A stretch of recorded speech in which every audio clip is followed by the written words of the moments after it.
नमस्कार दोस्तों, स्वागत है आपका डिफेंस गैलरी में। तो दोस्तों यहाँ पे भारत के एक मजबूत कदम को यूएन ने यानी कि यूनाइटेड नेशन ने पूरी तरीके से एक्सेप्ट किया है और कहना है यूएन का कि भारत ने जो कहा है वो सही कहा है। ऐसा यूएन का क्यों कहना है?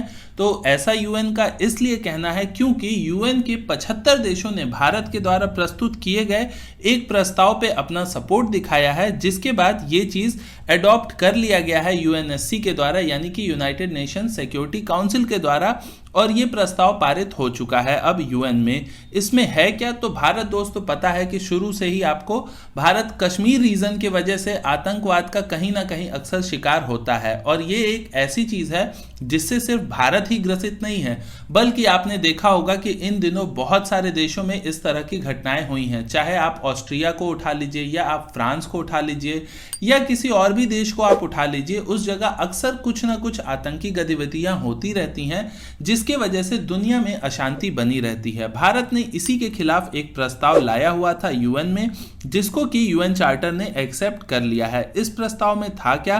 तो आपको पता होगा दोस्तों, अभी के जो आतंकी हैं वो जिस तरह के वेपन्स का इस्तेमाल करते हैं वो तो काफी छोटे लेवल के वेपन हैं, जिनके थ्रू वो डिस्ट्रक्शन तो कर पाते हैं, लेकिन उस डिस्ट्रक्शन का जो लेवल है वो बहुत बड़ा नहीं हो पाता है। लेकिन भविष्य में इस समय ही ऐसे हथियार बन चुके हैं जिससे कि बहुत बड़े लेवल पे डिस्ट्रक्शन किया जा सकता है, और वो डिस्ट्रक्शन बहुत बुरा होगा जहां पे भी उस तरह का डिस्ट्रक्शन होता है।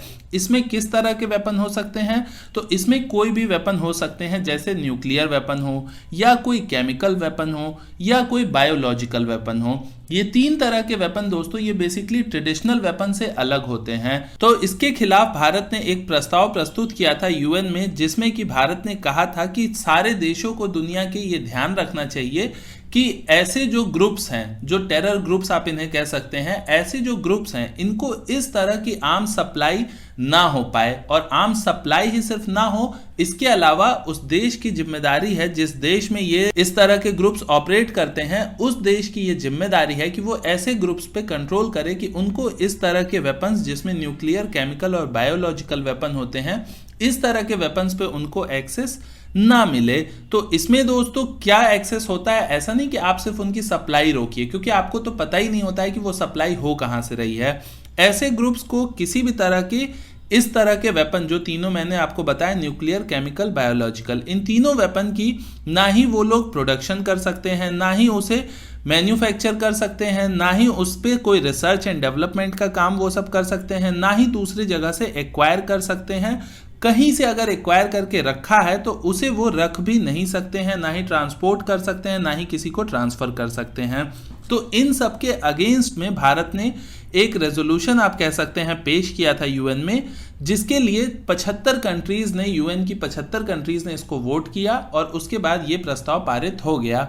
लेकिन यहाँ पे ये भी एक आश्चर्य करने वाली बात है दोस्तों कि यूएन में लगभग 193 कंट्रीज यूएन में हैं, और इस पे ऐसे प्रस्ताव जो कि इतना ज्यादा जरूरी हो चुका है उस पे भी आप देखिए कि 75 कंट्रीज ने ही भारत का सपोर्ट किया। ऐसा तो है नहीं कि ये रेजोल्यूशन से सिर्फ भारत को ही फायदा होगा, भारत के अलावा भी सारे देशों को फायदा होगा, पर उसके बावजूद भी आश्चर्य की बात यह है कि सिर्फ 75 कंट्रीज ने ही इसको सपोर्ट किया।